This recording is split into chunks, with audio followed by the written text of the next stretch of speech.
Welcome back. While we're learning about formatting data, I want to talk to you about another spreadsheet feature, data validation. In this video, I'll teach you a little bit about data validation and show you how to use it. For now, when I say data validation, I'm talking about the function, which is different from the data validation process. We'll get into that later on. But first, let's talk about what data validation does in spreadsheets. Basically, it allows you to control what can and can't be entered in your worksheet. Usually, data validation is used to add drop-down lists to cells with predetermined options for users to choose from. If you have a spreadsheet with a lot of collaborators, this can make it easier for them to interact with your table. You can think of it like a multiple choice question on a quiz. And since you can control what's being entered into the worksheet, it cuts down on how much data cleaning you have to do later on. Let's figure out how we might do that. For this example, we'll work on a project with a lot of milestones and deadlines to keep track of.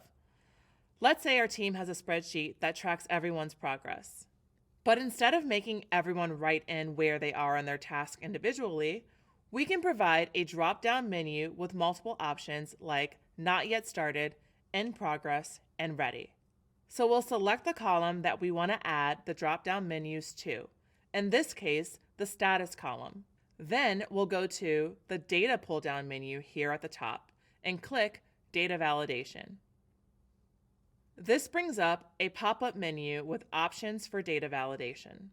In this case, we know that we want to add a list of items for other users to choose from. So we'll select the List of Items option and the possible criteria and type in the selections we want to create. Then hit Save, and now all of those cells have drop-down menus that we can use to easily mark progress for each task.